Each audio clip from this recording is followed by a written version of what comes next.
First remuneration ಇದೆ ಅವರಿಗೆ. ಅವರು ನಮ್ಮ ಮನೆ ಮಕ್ಕಳೆಲ್ಲ ಭಾಳ ಚುರುಕಪ್ಪ, ಫ್ರೀಗೆ ಏನು ಮಾಡಲ್ಲ. ಸಿನಿಮಾಗೆ ಎಷ್ಟು ಕೊಡ್ಬೇಕು ಅಷ್ಟು ಕೊಟ್ಟಿದ್ದೀವಿ.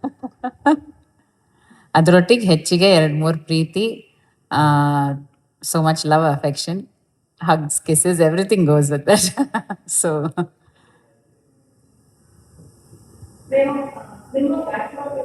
ಸೆಕೆಂಡ್ ರೋ ರಿಕಾರ್ಡಿ ಮೈಕ್ ಎಲ್ಲ ಸುಮ್ಮನೆ ಕೂತಿದ್ದಾರೆ.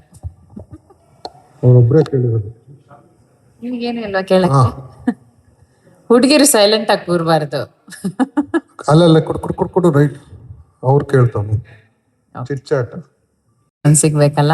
ಮೈ ಗಾಡ್, ನೋಡೋಣ ಇನ್ನೊಂದು 10 ವರ್ಷ ಕಾಯ್ಬೇಕೆ. ಬಟ್ ಚೆನ್ನಾಗಿರುತ್ತಲ್ಲ. Think about it. Thank you.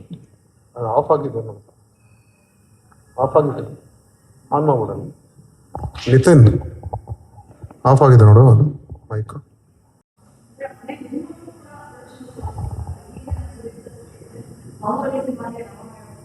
ಹೌದು.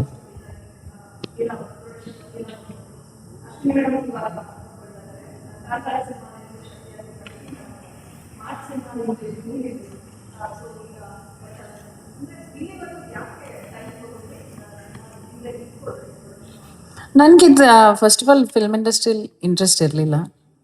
I was a banker, so that was my interest. Sudeep ಅವರು ಭಾಳ ಬ್ಯುಸಿಯಾಗಿರ್ತಾರೆ ಅಂತ ಅದಕ್ಕೋಸ್ಕರ I was very happy because ನನಗೊಂದು ಬ್ರೇಕ್ ಬೇಕಿತ್ತು ಫ್ರಮ್ ವರ್ಕ್.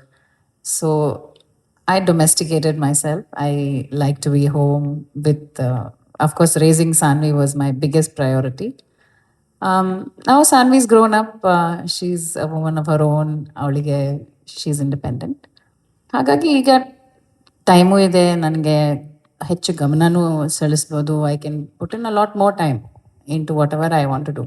ಬಟ್ ಈ ಲಾಸ್ಟ್ 20-25 ವರ್ಷದಲ್ಲಿ ನಾನು ಬೇರೆ ಯಾವುದು ಟಚ್ ಇಲ್ಲ, ಬರೀ ಫಿಲ್ಮ್ಸೇ ನಮ್ಮ ಸುತ್ತ ಇರೋದ್ರಿಂದ ಅದರಲ್ಲಿ ಏನಾರ ಮಾಡ್ಬೋದು ಏನು ಅಂತ ನಾನು I came into production. ಚಿಕ್ಕದಾಗಿ I wanted to do something on my own. So star ಸವಿರುಚಿಯಲ್ಲಿ ಕುಕ್ಕರಿ ಶೋ ಮಾಡಿದೆ. ಕುಕ್ಕಿಂಗ್ ಅಂತೂ 3 ಕಾಸಿಗೆ ಬರಲ್ಲ, ಆದರೆ ಒಂದು ಕುಕ್ಕರಿ ಶೋ ಆದರೂ ಮಾಡೋಣ ಅಂತ ಶೋ ನಡೆಸಿದೆ. 108 ಎಪಿಸೋಡ್ಸ್ ಏನೋ ಆಯಿತು.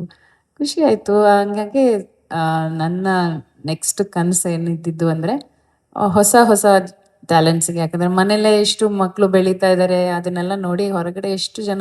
ಆ್ಯಂಡ್ ಸೋಷಿಯಲ್ ಮೀಡಿಯಾದು ಅಡ್ವೆಂಟ್ ಆ ಟೈಮಲ್ಲಿ ಆಯ್ತಲ್ಲ, such a big boom of social media.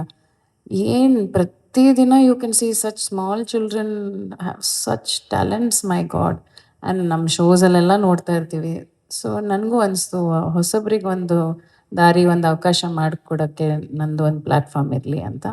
ಹಾಗಾಗಿ ಸುಪ್ರಿಯಾನ್ವಿ ಸ್ಟುಡಿಯೋನ ಸೃಷ್ಟಿ ಮಾಡಿ